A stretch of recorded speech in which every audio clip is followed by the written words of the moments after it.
মিমিরে নিয়ে যাই গিয়ে, হ্যাঁ মিষ্টু।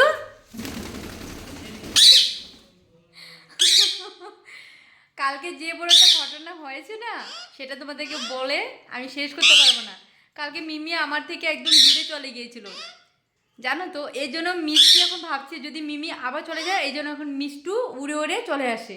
দেখো, মিমিকে নিয়ে গেলেই মিষ্টু চলে আসে, আমি আবার রেখে দিব, আবার ও চলে আসবে। দেখবে মিষ্টু, যাই গে যাই গে মিষ্টু। দেখতে পারলে তো তোমরা? হ্যাঁ, মিমিকে অনেক কষ্টে খুঁজে পেয়েছি আজকে সকালে 7:30টার সময় পেয়েছি, আর গাড়ির নিচে পেয়েছি। আর এতটা কাঁদছিলাম আমি ওকে না পেয়ে। মিষ্টু কালকে 2:30 পর্যন্ত ঘুমায়নি, 2:30 পর্যন্ত ঘুমায়নি। মিমির জন্য অনেকটা চিলাচিলি করছে, আর আমি তো ঘুমাইনি সারা রাত্রে, তুমি দেখতেই পারছো। তো মিমিকে হারিয়ে আমি ভাবলাম যে সব হারিয়ে দিয়েছি।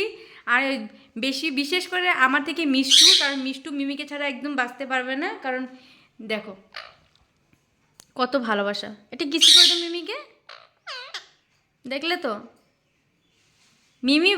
মিষ্টু এখন কিন্তু পুরো ভাবে যে না, আমি যদি এখন মিমিকে নিয়ে যাই ও তো আবার চলে যাবে হয়তো।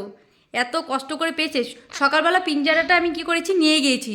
ওকে নিয়ে গিয়ে আমি মোবাইলে প্যারট সাউন্ড দিয়ে তারপরে রেখে দিয়েছি। ওই প্যারট সাউন্ড মিষ্টি আর মিঠু ওরা পেয়েছে, ওরা চিলাচিলি করছে, ওই সাউন্ডে মিমি চলে আসছে। তা আমি ভাবতে পারিনি কোনো দিন যে মিমিকে আমি পেয়ে যাব। তো অনেকটা হ্যাপি মিমিকে আমি পেয়েছি। আর মিষ্টু তো আমার থেকে অনেকটা হ্যাপি, মিষ্টুকে মিমিকে ঘুরিয়ে দিচ্ছে। আমার মিষ্টুকে শোনা, আমার শোনা লক্ষ্মী, শোনা আমার।